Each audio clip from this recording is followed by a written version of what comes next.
Imaginez un peu, un scénariste qui enchaîne les projets, qui a plusieurs films à son actif, mais qui au fond est incapable de répondre à la question la plus essentielle de son métier. C'est un peu fou, non? Eh bien, c'est l'obsession qui a hanté un auteur pendant près de 10 ans.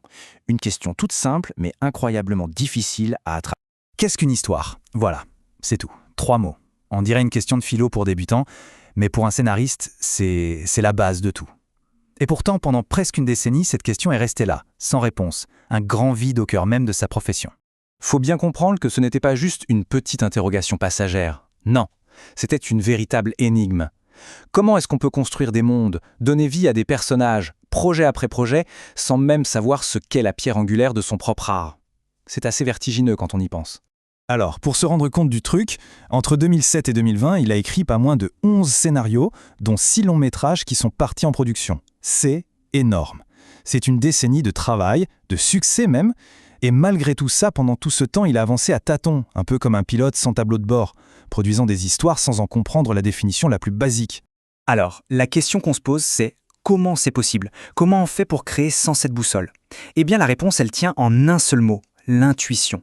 L'auteur sentait ce qui marchait, il suivait son instinct de conteur, mais sans pouvoir mettre des mots dessus. Un peu comme un marin qui navigue en regardant les étoiles, mais sans rien connaître à l'astronomie. Ça marche, mais on ne sait pas vraiment pourquoi. Et puis, après cette longue traversée du désert, le tournant arrive. On est en novembre 2020. L'auteur est là, en train de taper la toute première scène de son 7e long métrage. Et là, quelque chose commence à germer. Pas dans sa tête, de manière consciente, non. Bien plus profondément. Et c'est là que ça arrive. D'un coup, après 10 ans de brouillard, une étincelle de clarté vient tout illuminer. Cette étincelle, ce n'est pas une théorie hyper compliquée qui débarque. Pas du tout. C'est juste une question, posée en silence. Une pensée presque fugace qui remonte du subconscient. Au fond, une histoire, est-ce que ce n'est pas tout simplement la vie? Cette simple petite question a provoqué un véritable raz de marée. D'un coup, l'auteur repense à ses 6 scénarios précédents et il réalise qu'ils avaient tous ça en commun. Chacun d'eux, à sa manière, explorait la vie d'un personnage. La clé, elle avait toujours été là, juste sous son nez. C'était son guide inconscient depuis le tout début. Alors voilà le truc de fou. Il a fallu 10 ans pour trouver cette première pièce du puzzle. Mais une fois qu'elle a été en place, tout le reste s'est emboîté à une vitesse hallucinante. D'un coup, l'image complète est apparue, claire et limpide. Et la logique derrière est d'une simplicité presque déconcertante. Suivez bien, si une histoire, c'est une représentation de la vie, alors de quoi est faite la vie? D'émotions, bien sûr.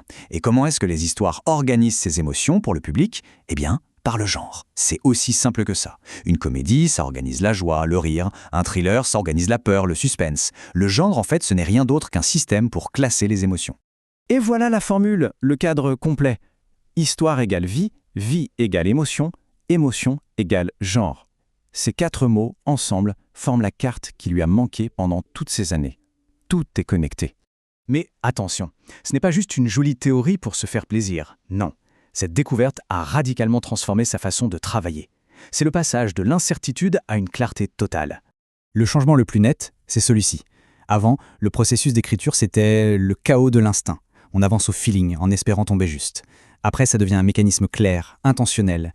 L'intuition est toujours là, bien sûr, mais maintenant, elle est guidée par une structure solide. C'est un véritable outil pour construire des récits plus forts, plus ciblés. Et tout ça, ça nous amène à la question finale, celle que tout créateur devrait se poser. Au-delà de l'intrigue, des personnages, des dialogues, quelle est l'expérience de vie fondamentale que l'histoire essaie de capturer? C'est peut-être là, finalement, que se cache le véritable cœur de n'importe quel récit.